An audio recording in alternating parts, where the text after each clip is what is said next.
So the exchange rate, so every country records its national income figures in its own currency.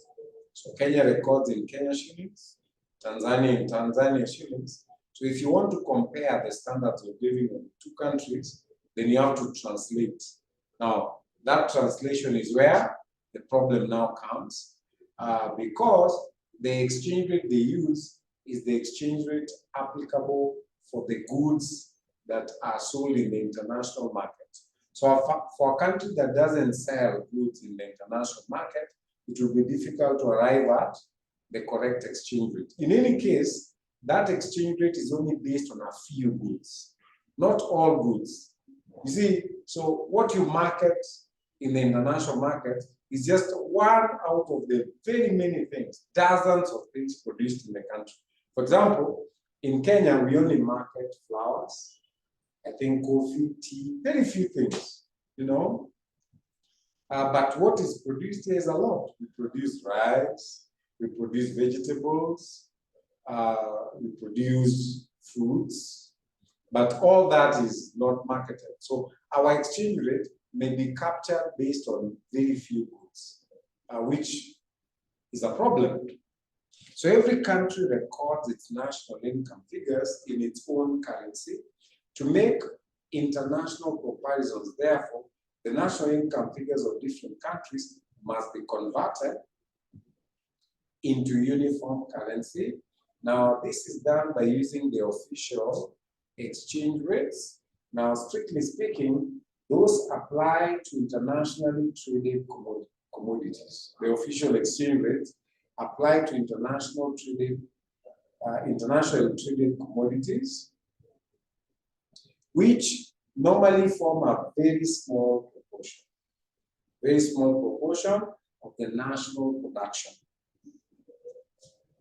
Now, the difficulty is that those values may not be equivalent in terms of the goods they buy in their respective countries, i.e. the purchasing power parity. It's called purchasing power parity of currency. So if you're looking for PPP or purchasing power parity, you're trying to get, for example, if you have $1, how much will $1 buy in the US? Then how much will $1 buy in Kenya? So $1 is not the same in the two countries, because in the US, $1 cannot buy you a cup of tea. But in Kenya, $1 can buy you lunch. So what's the conversion rate? Saizi ni kama, let's say 120 shillings. 120 shillings in Kenya can buy you lunch. But $1 in the US cannot buy you lunch. Sijui hata kama inaweza kununulia coffee, it may not, you know. So purchasing power parity is also different. So hata wakati unatumia exchange rate na unaweka hata value that is very high na unasema value of our national income is low, it's not entirely accurate, because $1 here can buy more. So purchasing power parity is not the same. $1 does not mean the same thing in London and in Nairobi. $1 does not mean the same thing. So the exchange rate might not be very meaningful. So the difficulty is that those values may not be equivalent. They may not be the same in terms of the goods they buy in the respective countries. The purchasing power of the currencies, it's called purchasing power parity, may not be the same as reflected in the exchange rate. Then differences in price structures. So differences in the relative prices of different kinds of goods due to differences in their availability mean that people can increase their welfare if they are willing to alter their consumption in the direction of cheaper goods. So the price structures of goods are different. For example, I've seen a change in behavior. The last couple of months, even people who insist on eating ugali are changing behavior. You're willing to eat some alternatives because the price of unga has gone up. So it's not a must. Unlike in the past where a person would say, don't cook me rice, because if you cook me rice, I will not be I'll not be full, for example. But now people would be willing to accept that they can have rice.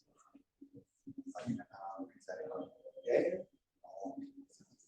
So there are many instances where you can have rice and consider that as an alternative and say, well, I feel I've had dinner, but the money you'd complain and say, oh, sit around, ikikula rice. But now, because of realities, you know. So you're saying because of the price structures, it is possible that you change your behavior and get alternative goods, which might not be as expensive. You might alter your behavior to opt for things that could be cheaper, probably. And I've seen behavior change. These days we accept.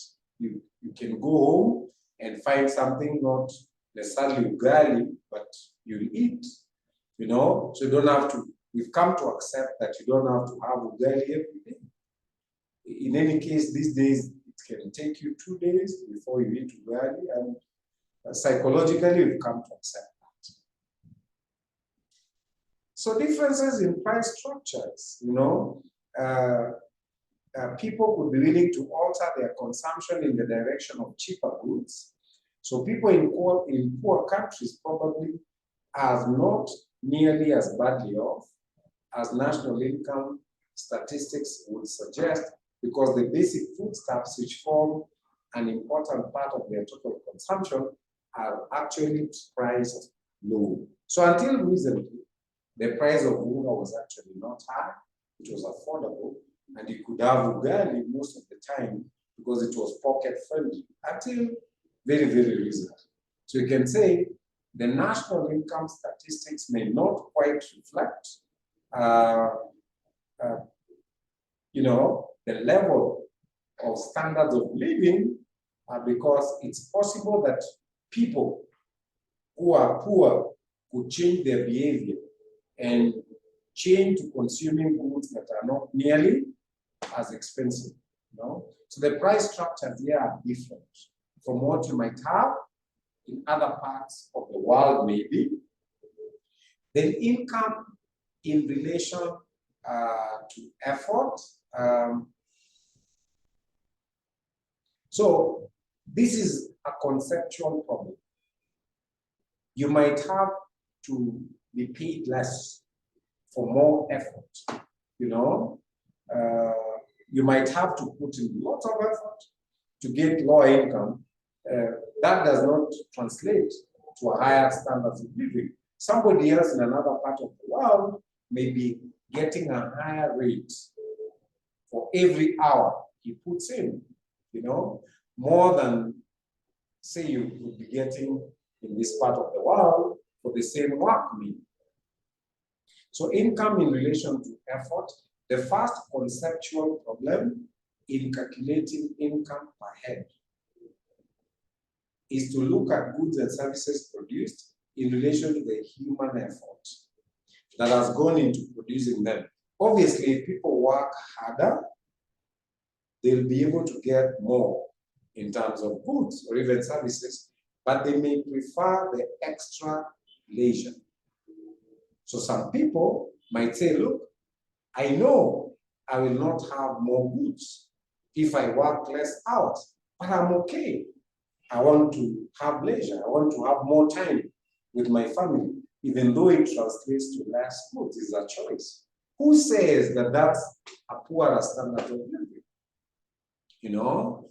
Now, those who are working throughout might bring more goods at home than those who are working less, you know?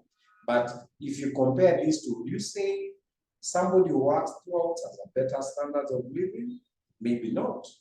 Maybe not. The one who has chosen to work less is able to have more time with the family, is able to be present, to see the children grow, is able to participate in the lives of the family, like do homework, and maybe monitor more about the progress of the home.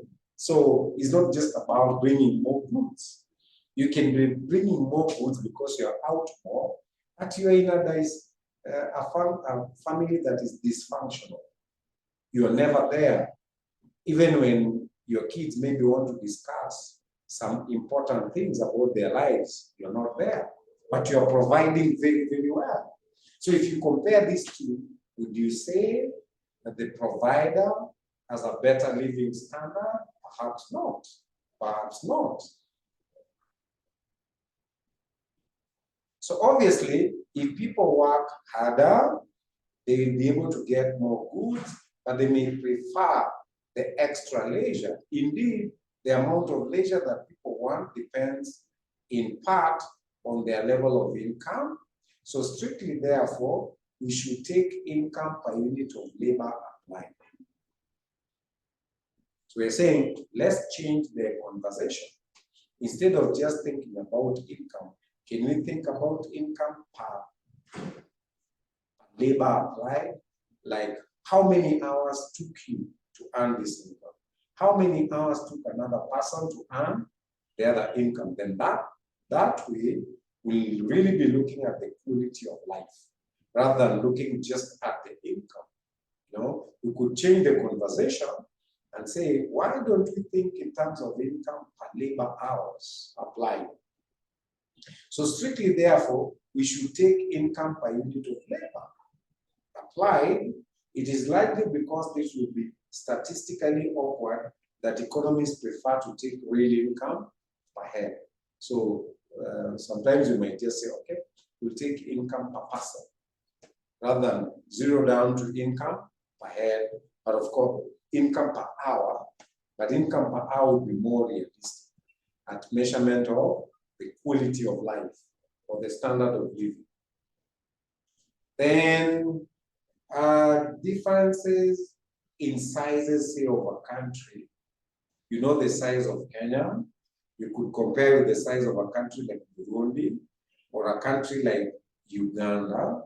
So if both countries are, say, you're making a road, an infrastructure, or a railway, the country that is bigger, like Tanzania, would spend more, and it's necessary because they have a bigger country. So if they have to connect two towns with the railway, for example, it will cost more. The cost of that railway line would be included in the national income statistics. Does it mean the standards of living will be better in Tanzania? No. It was necessary because they are a wider country, so they have many more kilometers of coverage, and because that's a necessity, even roads have to be many more kilometers. So it will be reflected in national income. While a smaller country like Uganda would still have road connectivity, but would pay less. It doesn't mean that those who are building longer roads have better standards of living. So differences in size are a problem which is both conceptual. Conceptual means interpretation, how to interpret that problem, and also statistical, meaning measurement, is due to the transport factor. So if two countries are of different sizes, now the larger country may devote a larger proportion of its resources in developing transport and communication facilities to connect the different cities or the different parts of the country. This will be reflected in its national income, like Ethiopia or Tanzania. Okay, it will be reflected in the national income. But the standard of living of its people will not necessarily be higher than that of a smaller country which does not need these facilities to the same extent because the country is smaller, you know? Then there is also differences in tastes. So you see, in the Western world, what they use as dressing, what they consider to be fashionable, or what they use as part of their lifestyle in terms of food may be very different in what we might consider as food here. So what's in the menu in the West might be very expensive in terms of dollars, for example. So they'll tell you, my supper will cost $30 or $40, whatever it is. Yet, because of differences in taste, in Kenya, I might not even want to take that kind of dinner or that kind of lunch. For example, they have a meal they call lasagna. Lasagna is, I don't know how it's made, but it is something that has layers. Right? So it's something that has some kind of chapati form on top and below. Then in between, you have some sauces, Ni kama samosa, but samosa food, kama chapati. But inside there, you have viungo, yeah? They are mixes, they put in some grind, minced meat, some sauce, some vitunguu, some vegetables. So it's some fat thing. Eh? So juu ni kama kuna chapati juu, imagine, na kuna chapati chini, na hapa katikati kuna a mix of stuff. So unakata hivi, you put on your plate. I don't know how many Kenyan families would want that for dinner. Inaitwa lasagna. But maybe kuitengeneza, it takes quite a bit of effort and time and and a bit of ingredients, which could be expensive. While in Kenya, I'm okay with just korogering some ugali and some sukuma wiki. Doesn't look very appetizing kama hiyo ya hapa.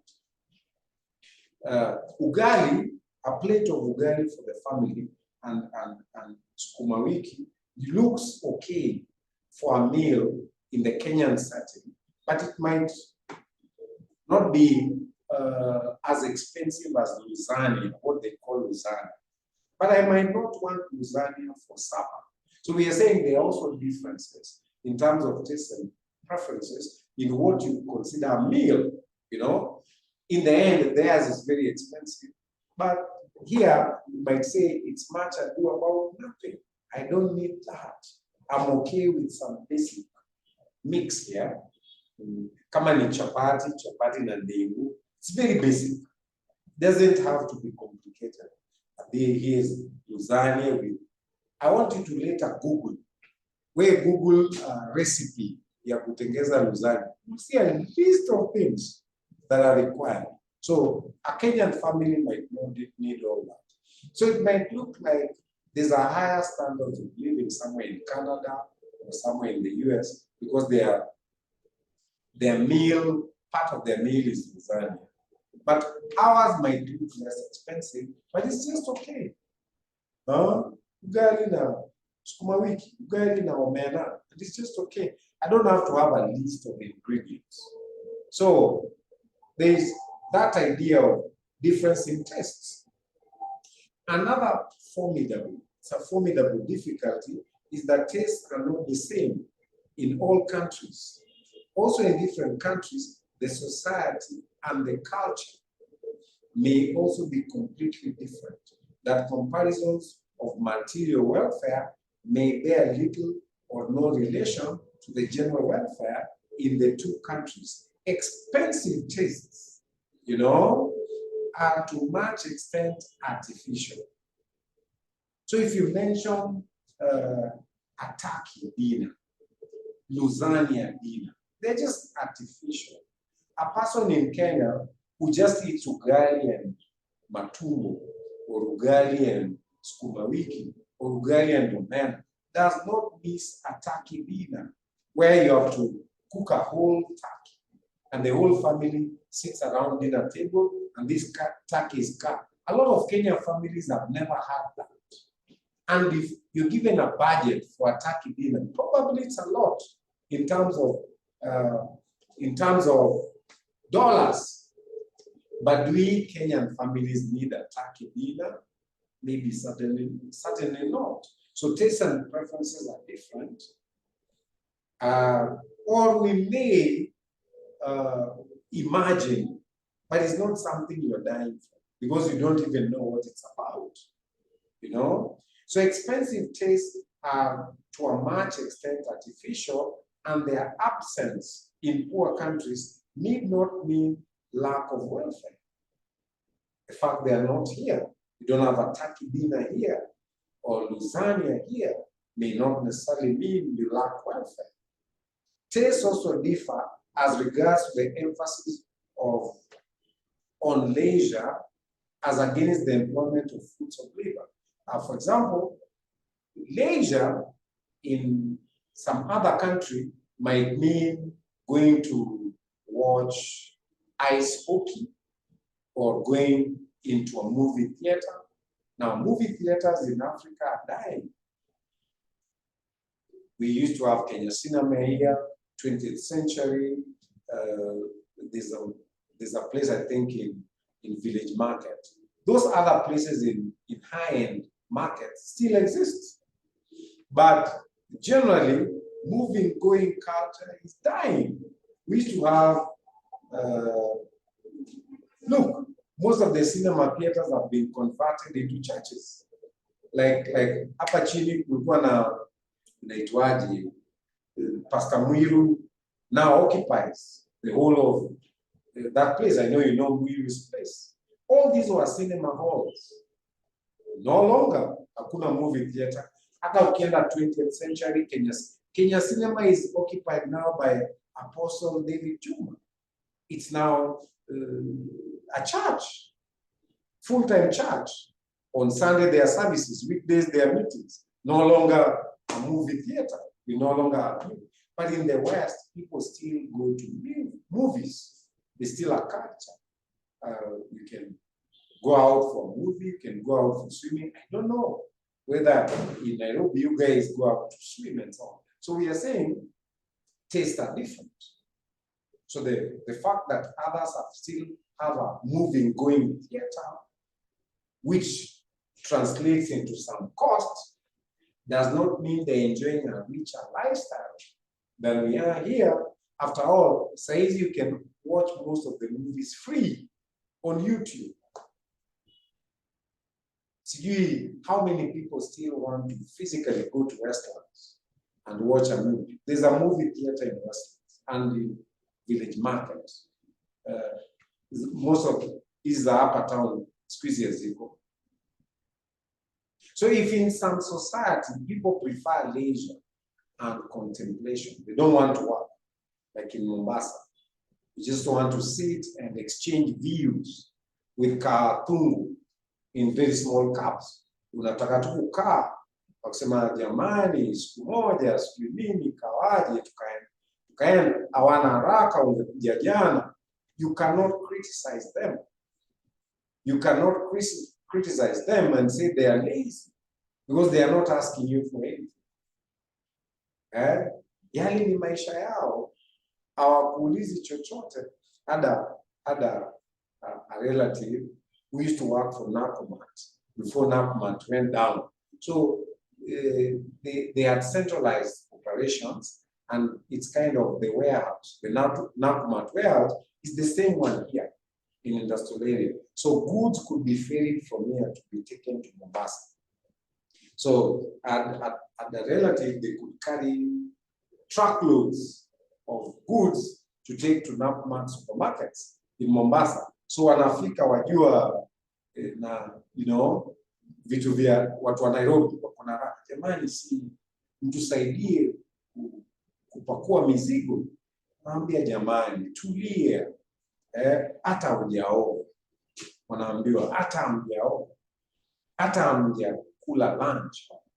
Tulia, hakuna haraka. Wewe nenda uoge, upumzike. Sisi tutatoa mizigo. Tutatoa tu. Haraka ya nini? Safari ni kesho. You think watafika hivi mizigo itolewe and they will be arranging how to travel back to Nairobi number. Acha. So if a person decides to live like that, who are you to judge him? That maybe is enjoying a poorer lifestyle.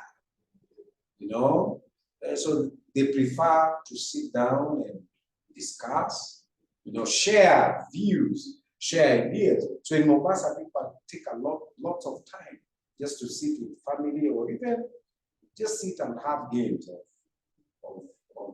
checkers, draft. Na ile ingine ya bid. Who are we to criticize them? So wewe unasema you are out making money. They don't want money. They prefer that as their lifestyle. So if some society prefer leisure and contemplation, who is to say that reduces their welfare as compared to those involved in high value of life and labor in the modern industry? It's just a question. Then different climatic zones. So in Europe, they have seasons. They have autumn, they have spring, they have winter. And because of the different seasons, the weather changes. You'll see them in different clothing, heavy, overcoats, gloves, hats, woolen hats. And that has to change even the environment. They have to have an internal heating system because the houses are extremely cold and the temperature goes below 0. Now, all these requirements will increase their expenditure. Imagine central heating, lazima temperature nje ni below 0. Lakini wewe nyumbani lazima uwe na room temperature. It needs every house you in a central heating system. So generally, their budgets for electricity is high, for gas and other things. So that will reflect in national income. Does it mean their standard of living is better? No, it's because in our environment, we don't need central heating. We don't need maybe heavy, warm clothing. Utakuna sweater on the streets. Hata leo when it's a bit cold, you'll find young people are very comfortable in their t-shirts and they operate in their t-shirts. In Europe, you might not be as lucky. You might not go in a t-shirt. So part of the expenses they go through, like central heating, like warm clothing, is unnecessary for us. So if they incur it, it doesn't mean their standards of living are higher. It simply means it's unnecessary in this part of the world. Different climatic zone. So if one country is in a cold climate, it will devote a substantial proportion of its resources in providing warm facilities, e.g. warm clothing and even central heating. This will be reflected in its national income. But this does not necessarily mean that its people are better off than those in the country with a warm climate. Finally, income per head as an index of economic welfare. So we cannot measure material welfare on an arithmetic scale. In the same way as we measure income per head, for instance, if per capita income increases, material welfare will increase. But we cannot say by how much. We cannot say people's lives are better off by how much using figures. We can also use indices to determine by how much people's lives have been enhanced. So, but we cannot say by how much it has increased in proportion to the increase in per capita income. So far, we've looked at two uses of national income statistics. The first use of the national income statistics was to compare the standards of living. And we've looked at the challenges with that, the difficulties of using national income statistics as a measure of standard of living. We've looked at problems. Then we've used as a per capita income as a way to compare standards of living of different countries. We've looked at most challenges or a number of challenges that will result from trying to compare standards of living of, say, Kenya and the UK, Kenya and Germany, or Kenya and Rwanda. We've listed the problems that we've resolved. But there's a third use of national income statistics, is to calculate the rate at which national income is growing. Is very important. For example, in 2021, if you can Google the statistics produced by the National Bureau of Statistics, wanasema the economy grew by 7.2%. One of the highest in recent years. So a lot of people criticize that. A lot of people are asking, now if the economy has grown by 7.2%, how come the common Mwananchi has not felt anything? You know? But such statistics are important. The president then even went ahead to try and justify it. He said his government had embarked on building roads, building railway stations. So even though there's not been a trickle down to the common man, in future, the benefits of spending in infrastructure will be multiplied many times. So these statistics are important for any government to calculate the rate at which the economy is growing. So remember, the rate at which the economy is growing also determines how much we've been able to produce sufficient to share among the people. Have the people gotten more access to education, gotten more access to food, gotten more access to everything we are producing, including water and other things? So economic growth is a major objective of any government. And thus, it is essential to measure it. Because a government would be shall I say, we are going to evaluate the policies of this new government based on the impact it will have on our lives and based on the impact it will have on economic growth. So if they cannot achieve a high enough economic growth, then we will say bottom up has failed. That's how we evaluate economic policies. So economic growth is defined as an increase in the country's productive capacity, identified by a sustained increase in real national income. Some problems occur in measuring growth over time, like changing definitions, like government interference. Why does the government interfere? The government, especially if we have a high debt, like we have a high debt, would want to reflect a higher growth so that when you get debt as a percentage of GDP, the percentage will go down. In fact, the previous government was accused of inflating economic growth because they had a motive. The motive is to ensure that the debt as a percentage of GDP does not look very high. You know, so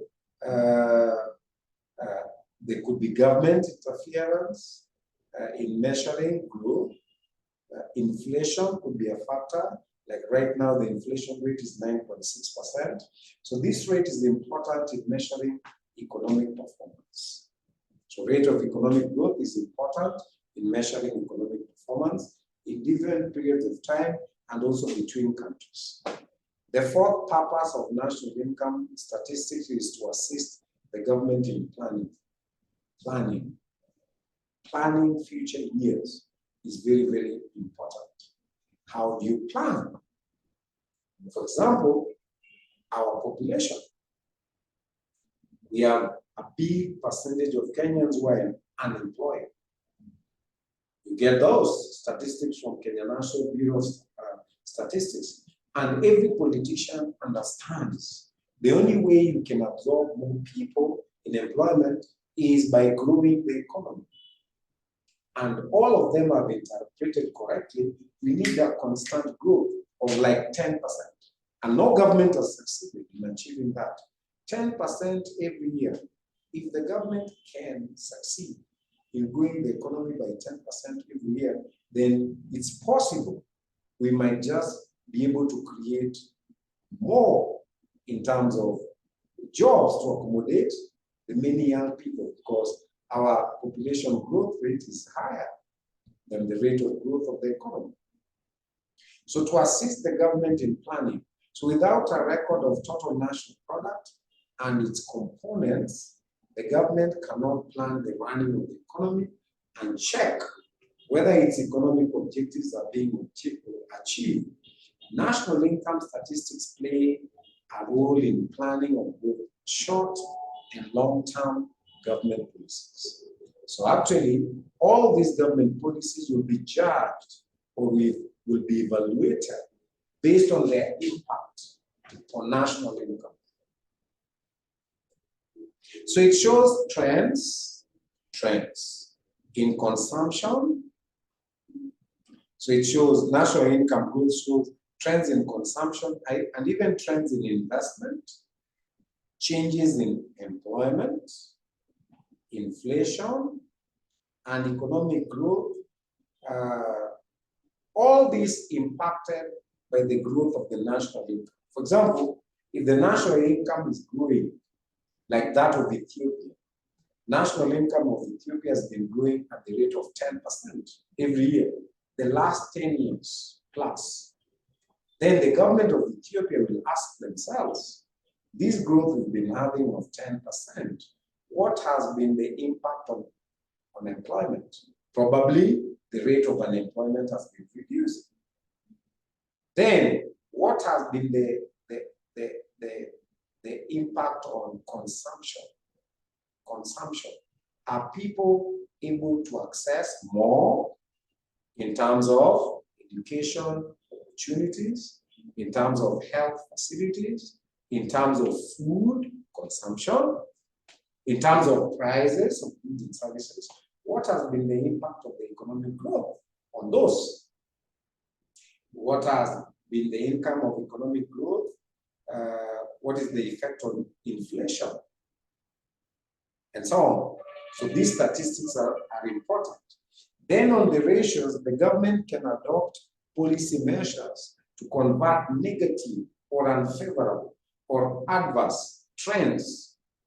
For example, the government can come up with policies to encourage more investment, foreign direct investment, local investment.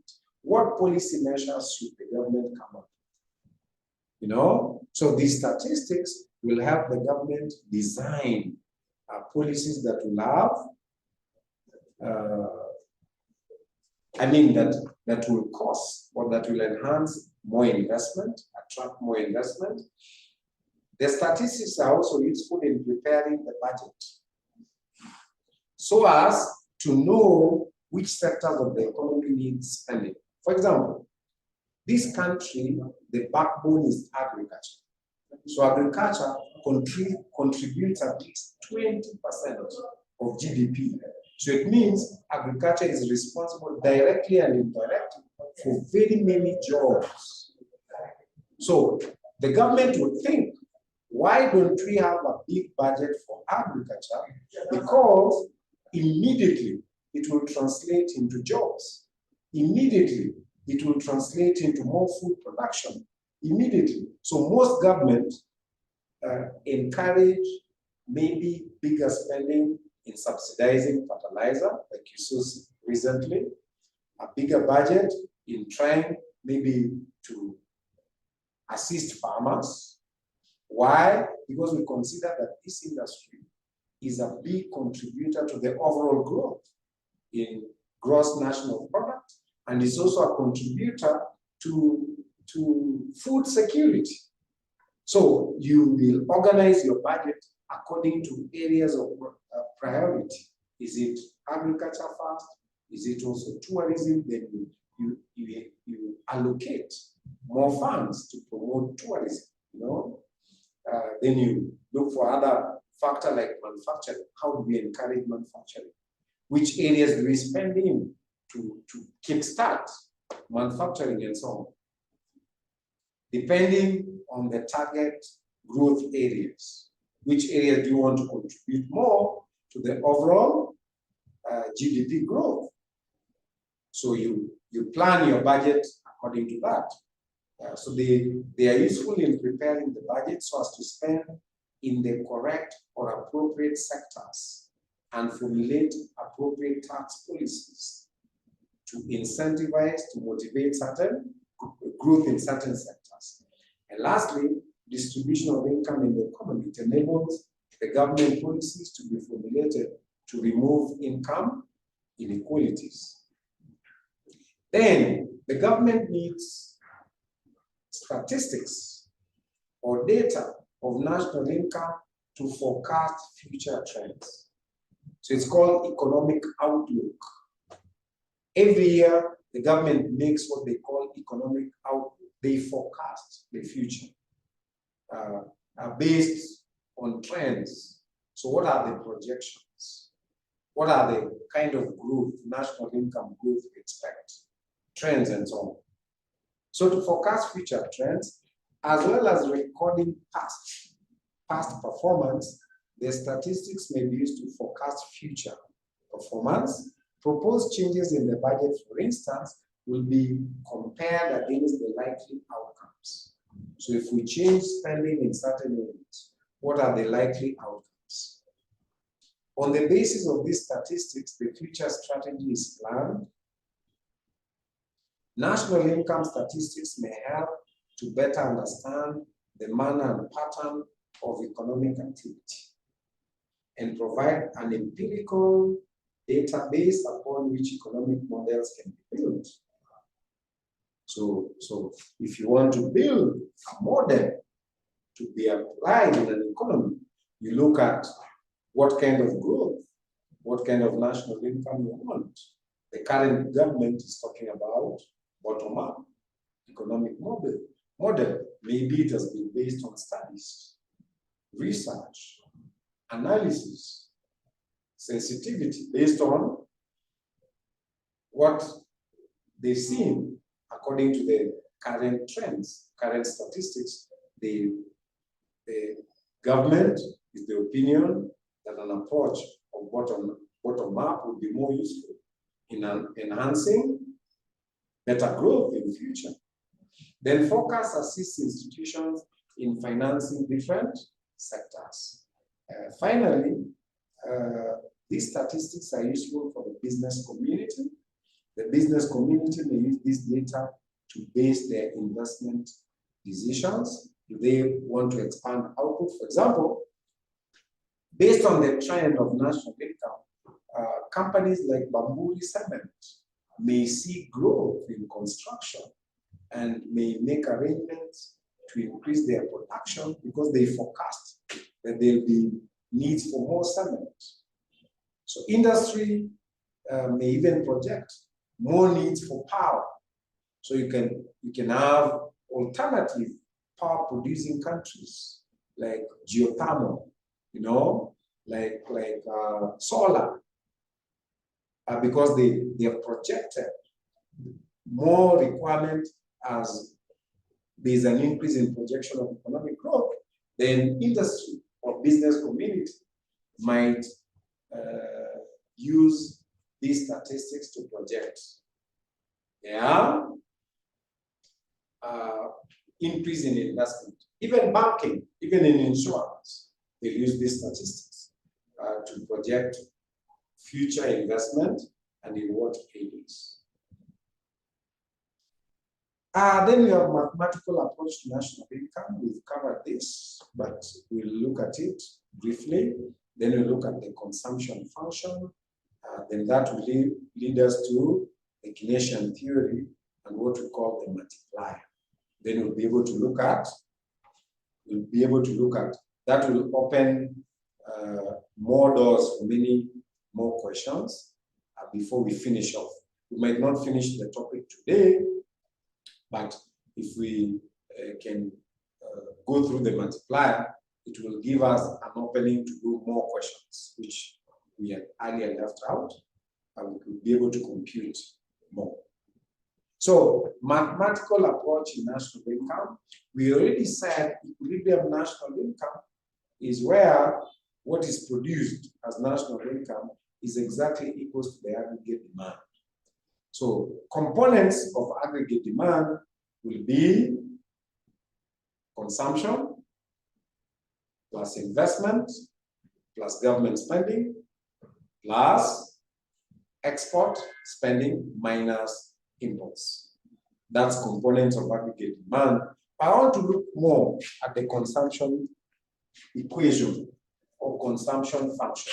Consumption is part of the aggregate demand. We said aggregate demand is given by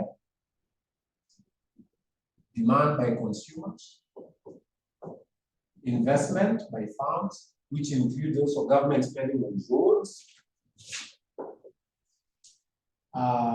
government spending, exports minus imports. Now I want to look at this first element, consumption only. So consumption as a function is given as A plus BY, where A is called autonomous. Autonomous consumption. Autonomous means this is consumption that does not depend on the level of national income. B is called marginal propensity. Marginal propensity to consume. Propensity to consume. Marginal propensity to consume, or B, is the proportion of national income that is devoted to consumption. You know? So this gives you a consumption function. You're going to find this very useful. So let's say something about consumption element as part of the aggregate demand. So the consumption function is one of the most important relations in macroeconomics. Consumption is the largest single component of aggregate expenditure. So this is one of the largest here. So to predict the effects on income and employment or variations in private investment and in government spending, it is necessary to know how consumption varies in response to changes in income. So the consumption function is the relationship expressed in mathematical or diagrammatic form between planned consumption and other variables. So all these variables here will influence the level of consumption, like the rate of interest in the economy, relative prices of goods and services, capital gains, wealth, stock of money or liquid assets, availability of consumer credit will influence consumption, the attitudes and expectations of the consumer. So if the consumer expects prices to fall, they'll withhold their money and spend later. So the attitudes and expectations of the consumer will determine the money illusion, especially when there's inflation. Then you might think your money, it's an illusion. You might think you're earning a lot of money, but it can buy very little. There's no purchasing power. It's called the money illusion. The money illusion will influence consumption because money loses its purchasing power as the rate of inflation goes up. So you might think you have 1,000 bob in your pocket, then you can fetch very little with that 1,000. It's called money illusion, where you're even given an increment in terms of the wage rate, but it doesn't assist you very much because the costs of living is beyond the current wage rates. It's called money illusion. Then distribution of income and wealth. So you can have a situation where income and wealth is unequally distributed, and you can have a situation where income is equally distributed. So consumption will be enhanced among few, a smaller percentage, if income is unequally distributed. Then the composition of the population in terms of gender, in terms of age, structure, will determine the consumption function. So what's the Keynesian theory of consumption function? So Keynes argued that autonomous increase in investment. So if there is spending by companies or by firms independent from what is happening in the country, will increase consumption. And if consumption increases, depending on B, the marginal propensity to consume, national income is likely to be multiplied. And that's what we call the multiplier process. So Keynes argued that autonomous increase in investment expenditure or even if the government spends more, it's called government spending, if the government employs more people in public works, would result in greater increase in income through a multiplier process. This in turn would increase consumption and employment. So Keynes argued that you can increase employment and consumption by increasing, either the government increasing its spending, and you saw a bit of that in the previous government, right? Like Kazi kwa Vijana, like small projects, giving tenders to carpenters to supply desks to schools. That was part of the process of putting an injection, more government spending. So Keynes argued that that kind of government spending might just lead to a multiplier process. Because if the government initiates spending by giving jobs to Kazi kwa Vijana and giving tenders to entrepreneurs who are making, say, desks for schools and injecting capital in the economy, that injection will increase consumption. So as people spend money in consumption, because there's money in the economy, depending on the level of marginal propensity to consume, if it's high, the national income will increase by more than the initial amount the government had spent. The whole process is called multiplier. So what is targeted by bottom-up is something similar. They are planning expenditure, but this time from the theoretical explanation they've given, spend more into poorer sectors, Mama Mboga and Mama Boda, and the argument is the same. They are using Keynesian model. By spending in those sectors, there'll be increase in consumption in the economy, and increase in consumption based on the marginal propensity to consume will multiply the national income more than the initial government spending. So if the government injection in the economy, say, is 20%, then they expect the national income to grow more than that, and therefore create employment and create consumption and employment for everybody. So let's see what happens. So Keynes argued that an autonomous increase in investment expenditure, e.g. if the government employs more people in public works, would result into a greater increase in national income through a multiplier process. This in turn would increase consumption, there will be more consumption and more employment. Now this is because Keynes believed that, one, both consumption and savings depend positively on national income. In other words, the higher the national income, the higher the level of consumption, and the higher the level of savings. So any injection directly in national, by government through investment or by private investors, putting more money in the economy would be multiplied, So the consumption, both consumption and savings depend positively on income too.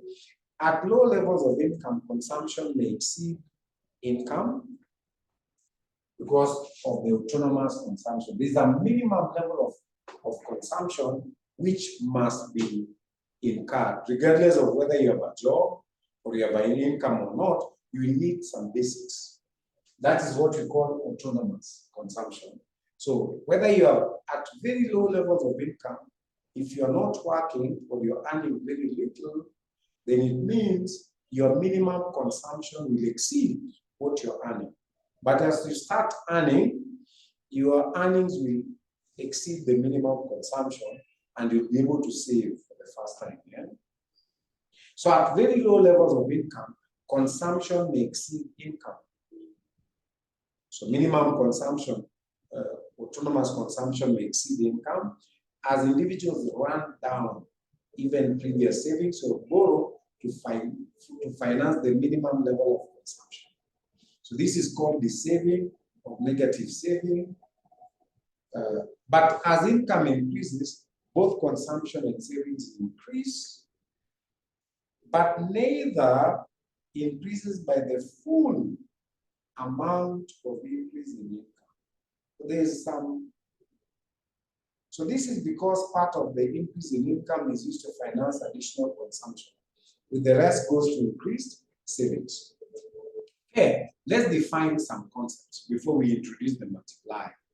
But the multiplier will be, by and large, what we've just briefly explained. But it's a process we want to explain in stages. First of all, what is the average propensity to consume? I will get my average propensity to consume from the consumption function. So average propensity to consume is this function I divide by y. Suppose I have C is equals to A plus BY, and I decide to divide everything by y. So C by y, y is national income, A by y, BY by y. We say mathematically, if I divide every component by the same thing, I'm not changing the equation. C divided by y gives me something different. It's called average propensity to consume. Okay? The proportion of national income that is devoted to consumption. Then this will be A over y. Then this y and y cancels, and I have B. Like that. So this becomes a formula for average propensity to consume. So average propensity to consume is A over y, or autonomous consumption divided by y, plus marginal propensity to consume. B is marginal propensity to consume. So average propensity to consume. The average propensity to consume, APC, is defined as the fraction of the aggregate national income that is devoted to consumption. So what is devoted to consumption? So if we take the consumption function as C is equals to A plus BY, and you divide everything by Y, then that is what you'll end up with.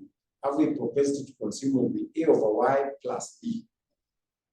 So the average propensity to consume decreases in Keynesian model as income increases. Why is that the case? Because income is the denominator. As you increase this, then APC will be falling because you are dividing everything by Y. So as income grows, then the amount you're devoting to consumption will be falling. It's the denominator here. Okay? So at the beginning, there's a minimum level of consumption that exceeds even what you are earning. But as your earnings keep increasing, as your income keeps growing, then the average propensity to consume will fall. And for the first time, you'll be able to save and maybe add more to consumption as income increases. Then there's another concept we want to explain, is called average propensity to save. So average propensity to save, just like average propensity to consume, is the proportion of national income that is devoted to savings. The average propensity to save, APS, is defined as the fraction or proportion of aggregate national income that is devoted to savings. Now, thus, if we denote S as savings, then average proportion, APS, average proportion to save, average propensity to save is S over Y. How do we get S over Y? Okay, is the proportion of national income devoted to savings is S over Y. Then we are saying in a closed and governed economy. Closed means we don't have international trade. And governed means we don't have government.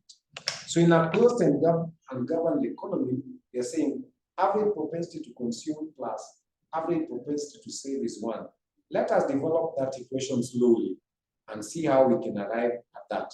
So the idea comes from the fact that we are calling this a closed and governed economy. So if I want an economy to be ungoverned, the national income will simply be equals to C plus S. So there's no international trade. Remember, I'm still using the equation for the aggregate demand. Yeah, but because I don't have international trade, I've left out X and M. There are no exports, there are no imports, and there's no government. We've said ungoverned, so I've left out also G. So I have C plus I. So it's the same equation of aggregate demand, the components of aggregate demand, but I'm saying, look, it's ungoverned, so remove government. It's closed economy, so there's no international trade, so remove X and remove M. So what am I left with? C plus I. That is what I have, C plus I. Then, let me divide everything by Y, just like in the previous case. I say Y divided by Y, C divided by Y. This should be S, not I. Savings divided by Y. And this is 1. This is average propensity to consume. This is average propensity to save. That's why we are saying average propensity to consume plus average propensity to save is 1. This is where it's coming from. Then we have marginal propensity to save. Marginal propensity to save. So far we said B here is marginal propensity to consume, MPC. Now we are talking about marginal propensity to save. So what's marginal propensity to save? It means every time you increase your national income, if there is change in national income, what is the fraction we are going to save? All right? So marginal propensity to save, MPS, is change. Is change in savings as a result of change in national income. When you increase or decrease the national income, what proportion will you save? That's the marginal propensity to save. So the marginal propensity to save, MPS, is the fraction of an increase in income that is saved. And increase is denoted by change, that triangle, delta. Delta S is change in savings as a result of change in national income. So that is MPS, not C. So there is no C. Is S is equals to, sorry, MPS is equals to change in S over change in Y. Then marginal propensity to consume. So marginal propensity to consume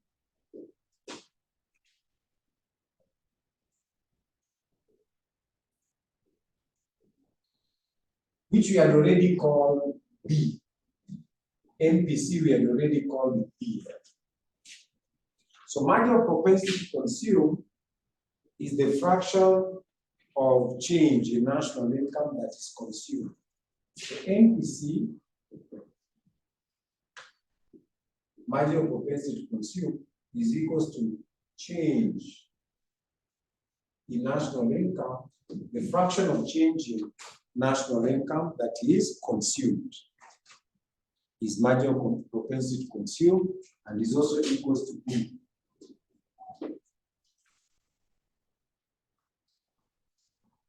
So an increase in income is partly consumed and partly saved as change in C plus change in S is equals to change in Y. Again, let me show you that. So in a closed and governed economy, we've already said Y is equals to consumption plus savings.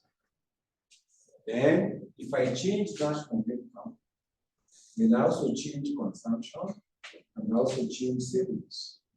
Then if I divide everything by change in national income, so change in Y over change in Y is equals to change in C over change in Y plus change in S over change in Y. This one gives me one. This one gives me a marginal propensity to consume. This one gives me marginal propensity to save. So marginal propensity to consume plus marginal propensity to save is 1. What we have there. So before we look at the multiplier, we can look at one or two questions, just to refresh, and then you can look at the multiplier. Now that we know something about marginal propensity to save, marginal propensity to consume, we can use that to answer one or two questions, which we had left behind. Let's see. Let's see what questions we can answer.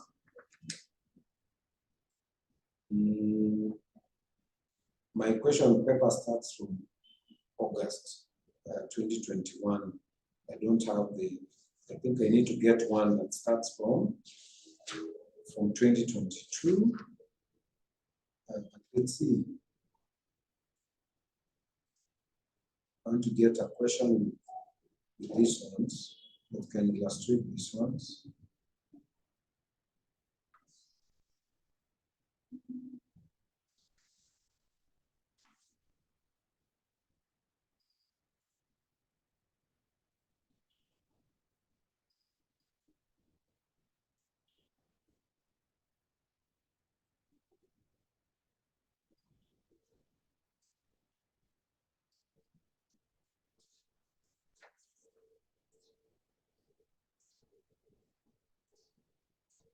Okay, please look at November 2019.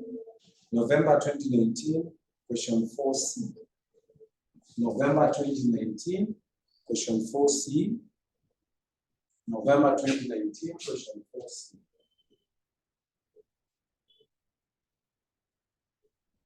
November 2019, question 4C.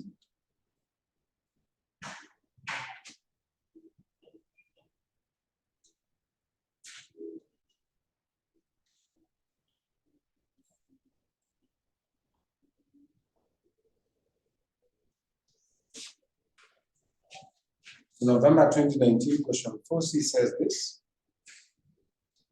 The following are the consumption and investment functions of country Y in billions. So consumption function C is equals to 200 plus 0.8Y.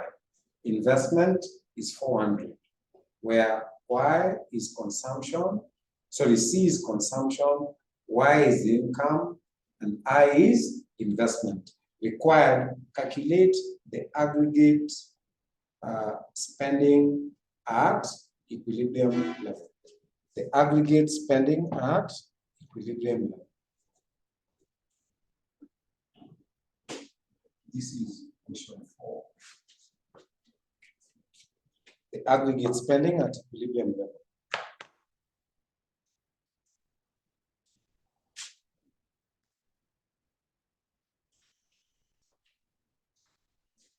Let's get a pen here.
Okay, so let's first deal with consumption.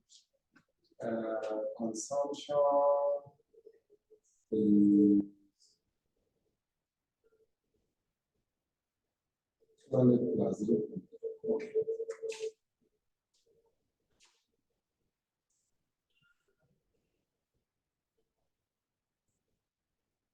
This is which year?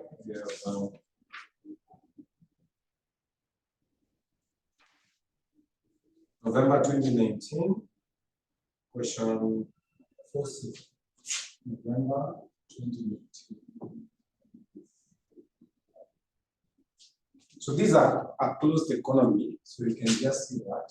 So y is equal to c plus 5. That is what will give us the equilibrium, spending at the equilibrium level. Yeah? So we have C. C is given by, C is 200. 200 plus 0.8.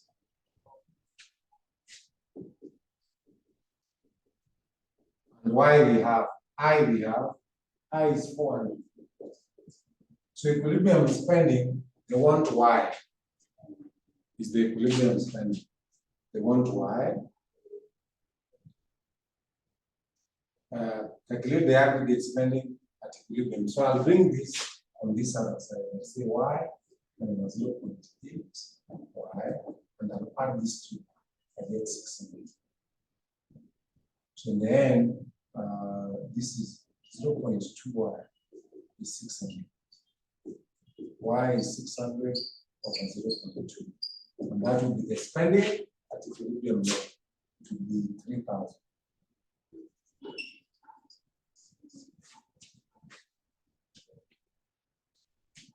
The spending at the equilibrium level will be 3,000. Let's pick another question.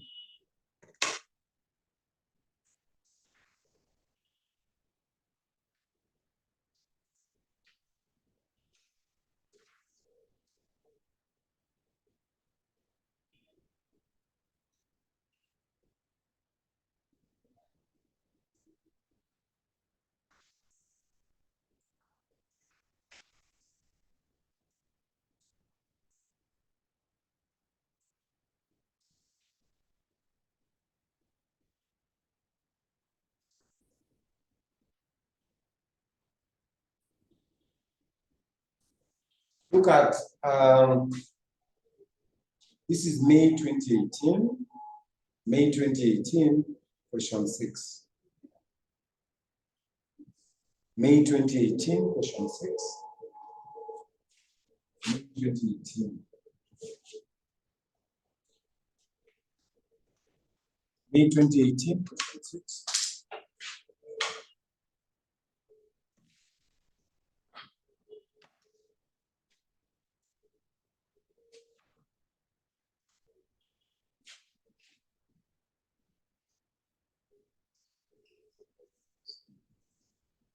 May 2018, question 6.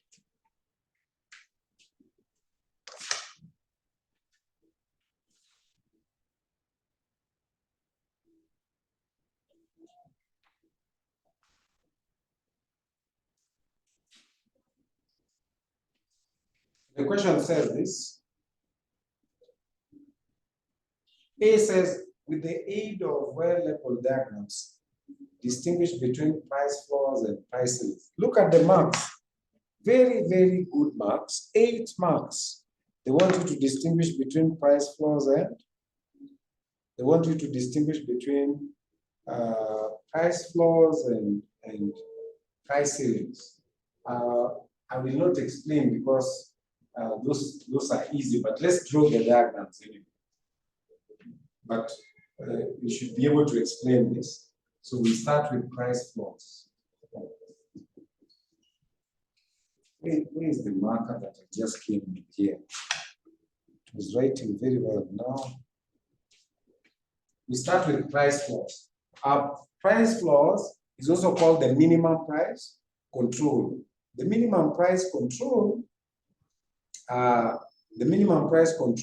is put above the equilibrium, like this. This is also minimum price control.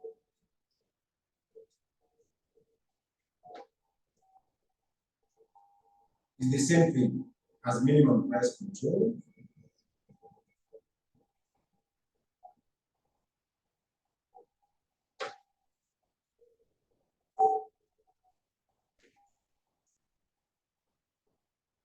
So if you say that's your demand,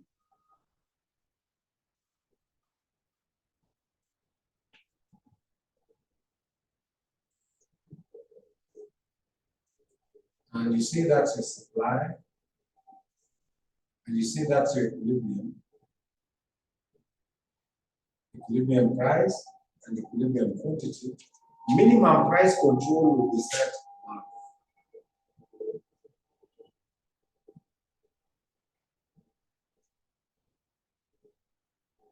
So when demanded will be Q1, and the quantity supplied will be excess. So there will be excess supply here. This is excess supply. But remember, the price will be fixed by the government at P1. I just wanted to illustrate with the diagram, but you can be able to explain minimum price control or price floors. Then this plus the explanation is supposed to give you 4 marks. And then the other one is supposed to give you 4 marks. Price ceilings. Price ceilings is maximum price control. So price ceiling is maximum price control.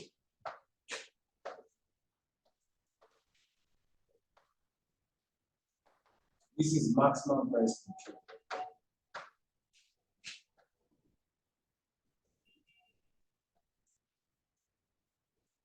So maximum price control is usually set below the equilibrium.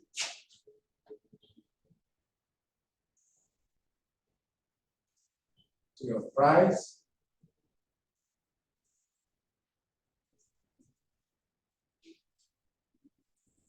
so you take it that that's your demand and that's your supply.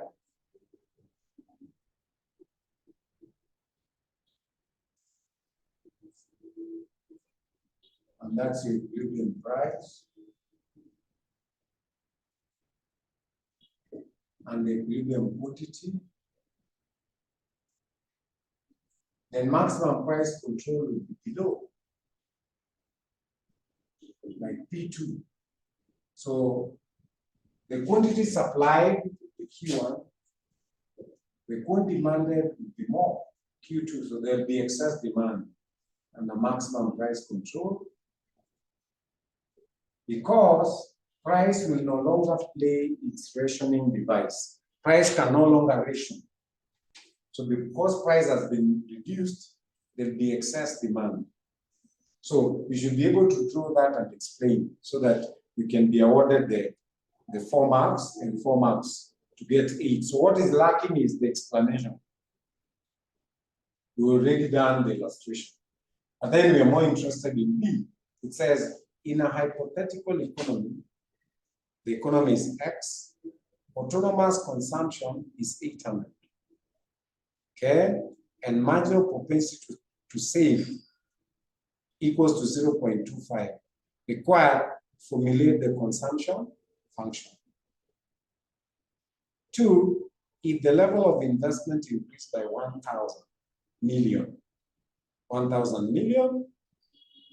determine the change in equilibrium national income for 4 marks. Okay, so let's do that. Let's do that right here.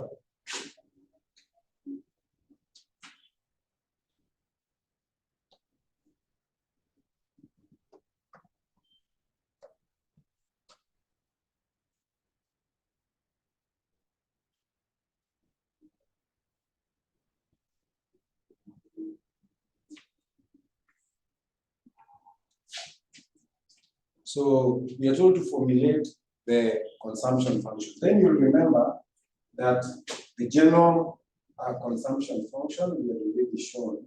This is G. on 1. So generally we said consumption function is given by A plus by.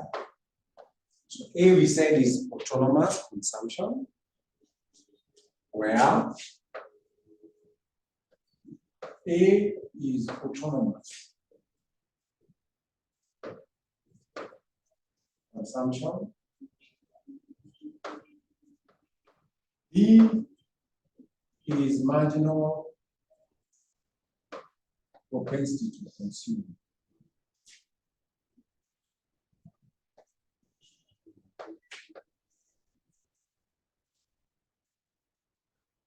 Like that. So we've been given some numbers. For example, we've been given autonomous consumption is 800. Then marginal propensity to save, not to consume. B is marginal propensity to consume. This one is marginal propensity to save. But then you remember that marginal propensity to consume plus marginal propensity to save is 1. So if I want MPC, then it is 1 minus MPS, marginal propensity to save. So marginal propensity to save is 0.25. So I can get marginal propensity to consume minus 0.25, and I get 0.75. Now I can show the consumption function. So if consumption is equals to A plus by, A is 800. They've told us in the question. Wametuambia autonomous consumption equals to 800. Marginal propensity to save is 0.25. So marginal propensity to consume is 0.75. Why? That is the consumption function. 800 plus 0.75y. That's the consumption function. 2, if the level of investment increased, if investment changed by 1,000 million, determine the change in equilibrium national income. So this requires the multiplier, but we'll just do it anyway. So if the level of investment increased by 1,000, determine the change in equilibrium national income. The change in equilibrium national income. Why don't we hold on to Roman 2 to find a multiplier point? Because Roman 2 has to do with the multiplier. So let's just hold on to that. We go on and discuss the multiplier process, then we'll come back and solve the change in the investment. Let me not do that in a hurry. Yeah? So let's discuss the multiplier first, then we'll answer Roman 2. So what is the multiplier? In his theory,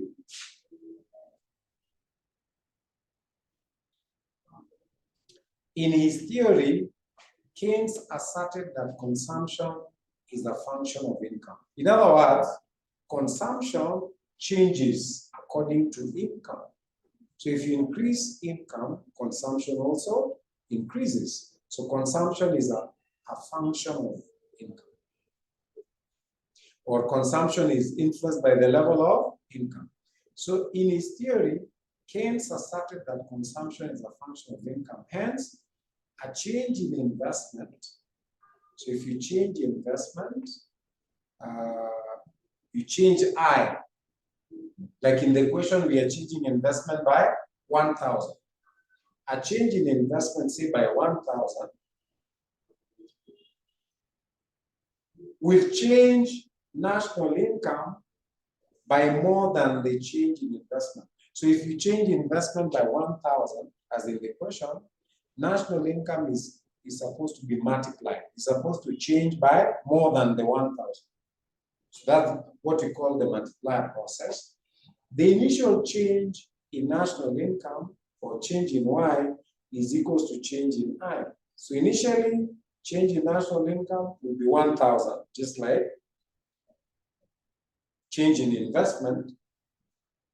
This change in national income will itself introduce more changes in consumption.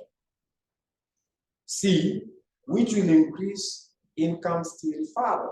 So initially it will increase by the initial change in investment, but there'll be more rounds of increase as every increase in income also, every increase in income also changes consumption. So every change in income changes consumption, and every change in consumption produces further change in income, like that, which will increase income still further. The final increase in income therefore exceeds the initial increase in investment expenditure. So the final total addition to the national income will be more than the 1,000 you've seen in the question, to be greater. Okay? And hence, it is magnified or multiplied. This process is called the multiplier process. Now, investment is the production of capital goods. So when you produce capital goods, then that is investment. Unlike consumption, that is the process of increasing the capital stock of a country. The investment function shows the mathematical relationship between planned investment and other independent variables. Like investment is also A plus BY, where A is autonomous. There'll be autonomous increase in capital goods, regardless of the level of national income, but B is induced investment. So there'll be further rounds of investment based on the level of national income. So how does the multiplier operate? So the multiplier can be defined as the coefficient or ratio of change in GDP. So GDP here is the national income. The ratio of change in GDP to the change of autonomous expenditure that brought it about. So we are saying the multiplier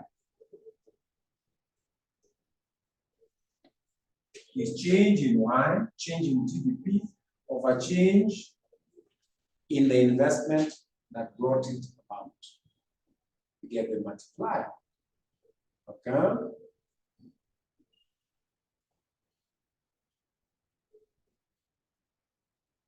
So this is because change in expenditure, whatever its source, will cause a change in national income that is greater than the initial change in expenditure. Consider the following example.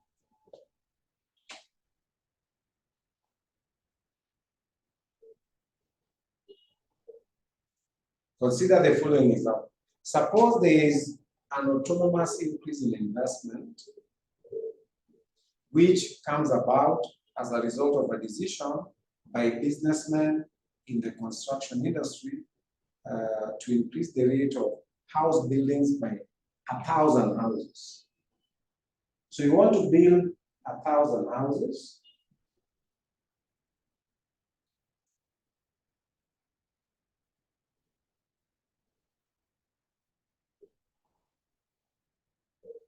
So you want to build 1,000 houses.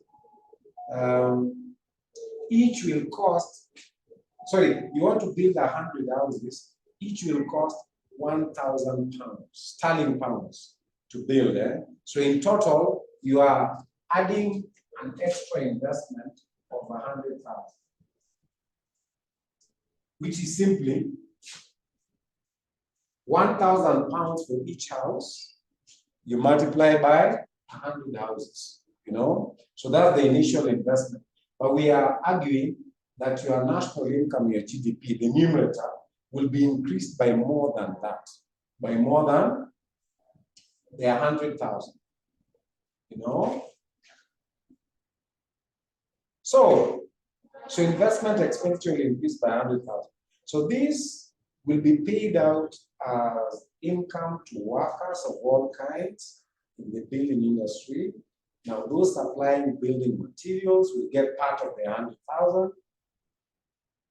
The building industry, those contributing labor or capital or entrepreneurship to the building of the houses, these people will in turn spend their incomes on a wide range of consumer goods. That's why we're saying the initial investment will increase national income, and national income, once increased by 100,000, will create further consumption. Those who get a share of that as contractors, as builders, as those who are working in the construction industry will spend. As more consumption is spent, you know, when you go and spend money, to the person receiving it is income. So those are further rounds of income. As workers are paid, what they receive is income. So when they go to the supermarket and buy, you know, to them it is consumption, to the owner of the supermarket it is income. So if you add those additional incomes created with those rounds of spending, it will be more than the initial amount of national income. So we continue and say, this will be paid out as income to workers of all kinds in the building industry.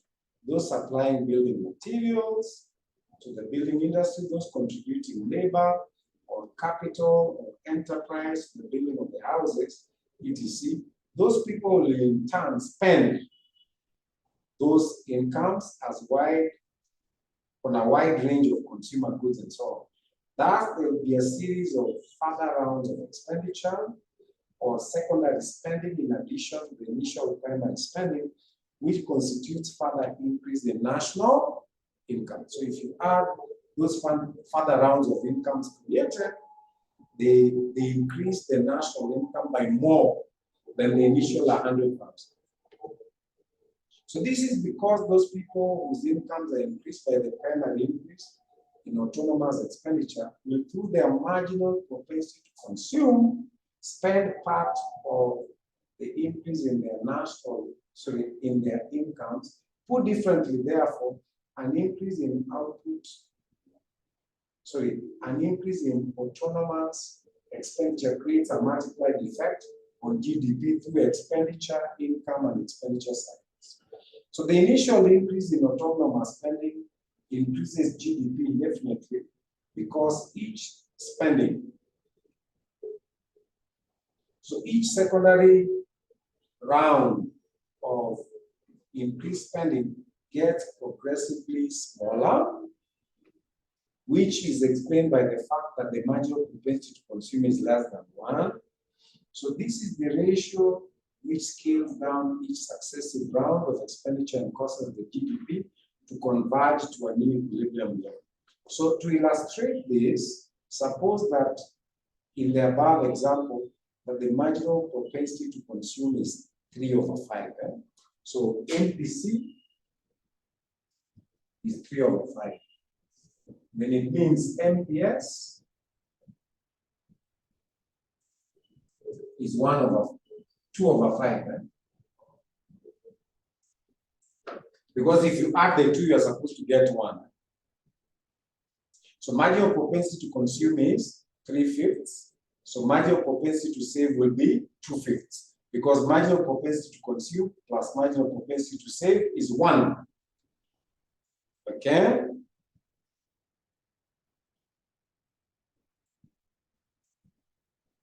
Since change in investment is 100,000, change in investment is 100,000, the increase in national income will finally converge to 250,000. So where do we get 250,000? So multiplier, which is given by change in Y over change in I, is the ratio is 1 over marginal propensity to save. Is equals to 1 over marginal propensity to save. So what is marginal propensity to save? Marginal propensity to save is 1 minus marginal propensity to consume. Okay? So we said marginal propensity to consume is 3/5. So 1 minus 3/5 is 2/5, which is marginal propensity to. So let's see. So change in Y ndio tunatafuta. We are looking for change in Y. It will eventually be equal to change in I times 1 over marginal propensity to save. This one is what we call the multiplier. 1 over marginal propensity to save. So what is change in I? Change in I is 100,000. Marginal propensity to save is 1/2/5. So we get the reciprocal of 2/5, it will be 5/2. When you multiply, we get 250,000. 5/2 is 2.5. 2.5 times 100,000, 2.5 times 100,000 gives you 250,000. So the 100,000 will be multiplied 2.5 times. 2.5 times is what we call multiply. Multiply the reciprocal of 1/marginal propensity to save or 1/1 minus marginal propensity to consume. So that's how we get the 250,000. Now, with that, let's also solve the question we have. Remember the question we left in November 2017?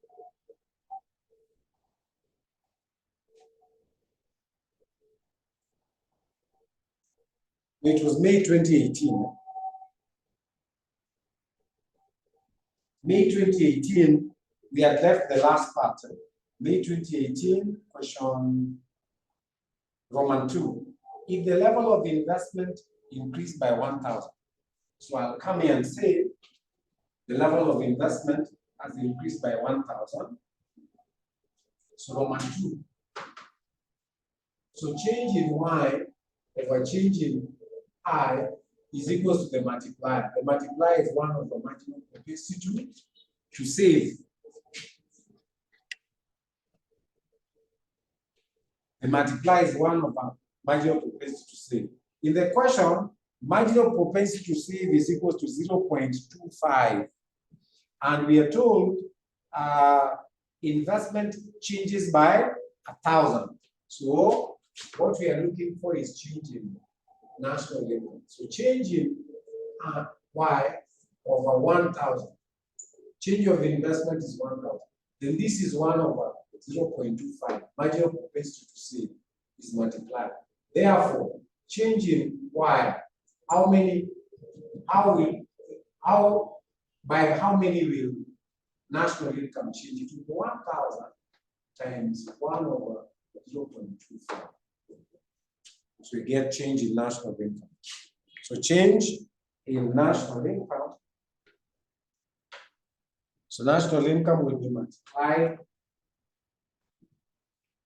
This is 1,000, not 100. This is 1,000.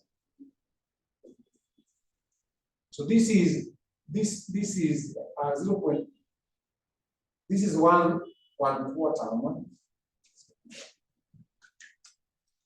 So it will be multiplied by 4. So 1 divided by 0.25 is 4. So you're multiplying this by 4 and you get 4,000. So national income will be multiplied 4 times. Where do you get 4? This factor gives you 4. Ndio inaitwa multiplier. 1/marginal propensity to save 4. So 1,000 times 4 is 4,000.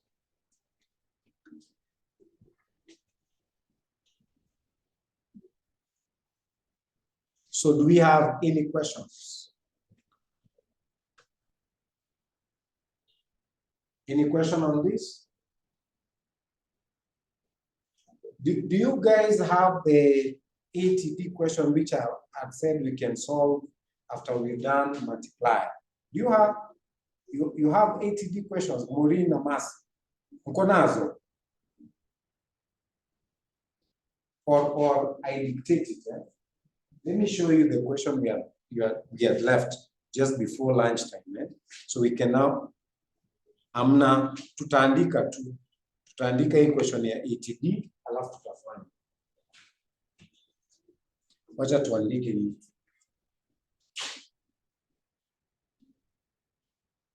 Hii ni ATD ya May 2018 pia, question 4C.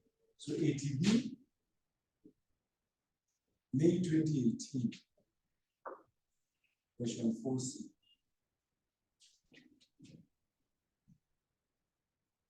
So please, you can take down this and say, The following data relates to a hypothetical economy of country Z. You write Z. The following data relates to a hypothetical economy of country Z. Then you put a column, country Z.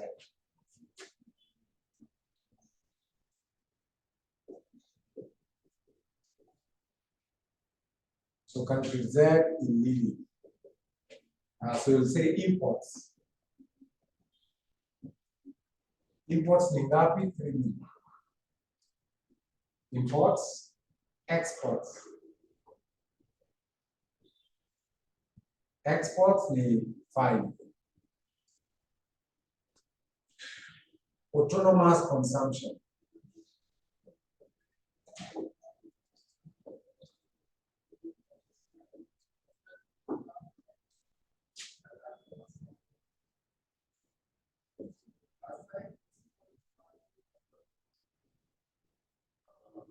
Autonomous consumption is 30,000.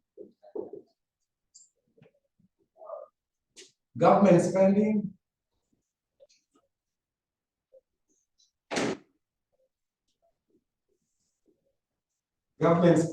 is 24,000.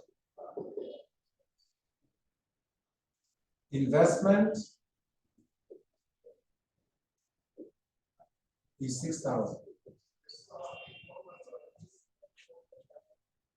Investment is 6,000. Then you see required.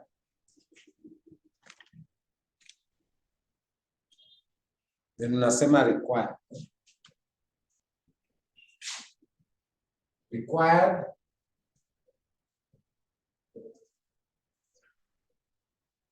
the equilibrium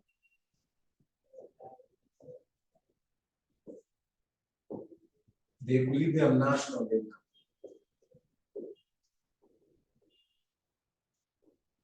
Equilibrium national income of country Z.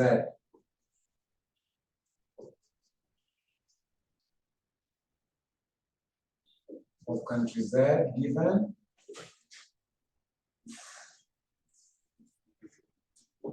that the countries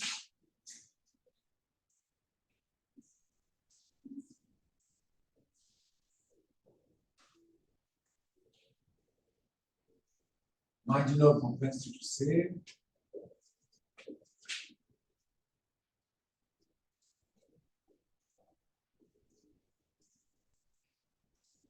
the country's marginal propensity to save is 0.4. This one is for 8 months. So I want to solve this. So equilibrium national income of the country Z, given that the country's marginal propensity to save is 0.4.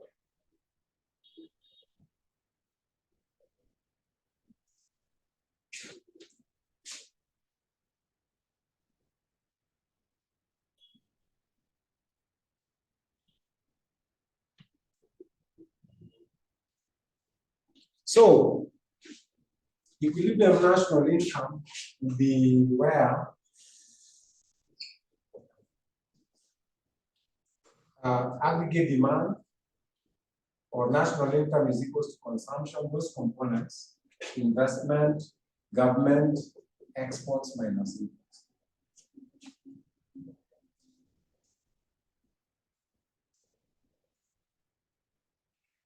But we'll first get C. We'll look for C first in this equation. Now C, we said if you want C, it is A plus BY. Where A is autonomous consumption.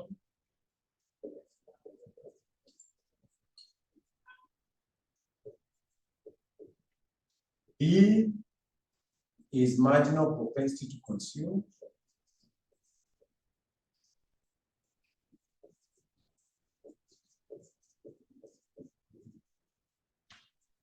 B is marginal propensity to consume. So C here will be A plus by. We can even change the equation so that it has that. So we have y is equals to, instead of C, I'll put A plus by plus I plus G plus X minus M. Then let me substitute values in that equation. Right? A autonomous consumption UE, 30,000. So 30,000.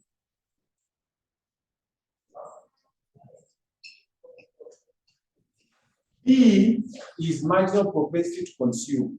What do we have here? 0.4 is marginal propensity to save. And we said 1 minus marginal propensity to save is marginal propensity to consume, because marginal propensity to consume plus marginal propensity to save is 1. So 1 minus 0.4, I get 0.6 as my marginal propensity to consume, 0.6y. I have UE. So the I in investment, 3,000, 6,000. So I have 6,000. G, I have G, government spending, 24,000. That is G. X I have, X is exports, it's here, 5,000.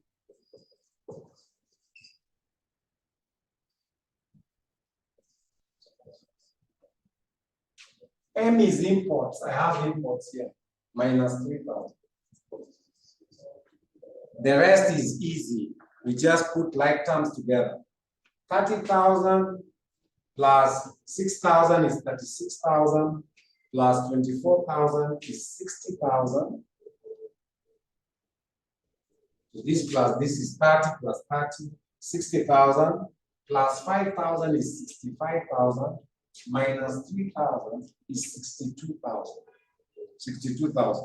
Then y minus 0.6 is 0.4y. So changing that equation here, I'll have y minus 0.6y. Now you're given up for 62,000. What we are looking for is y. Y minus 0.6 now for 0.4. 1 minus 0.6 is 0.4. So coming up here, 0.4y. I hope that can be seen, yes. 0.4y.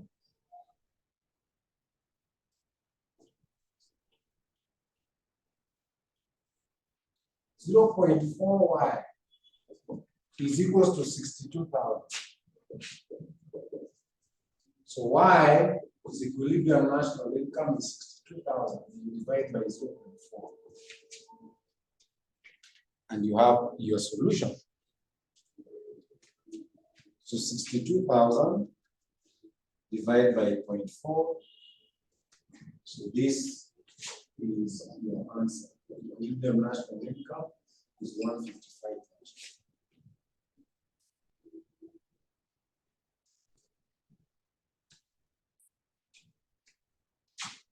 Any question?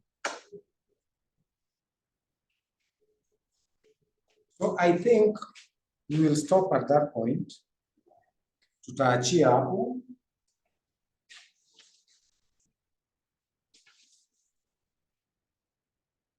So we'll look at the rest. We'll finish the rest of the handout in the next class so that I can introduce chapter 11.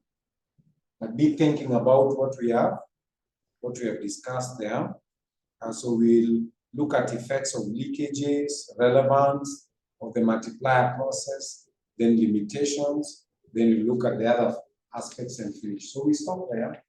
Watch out when delay in the next class.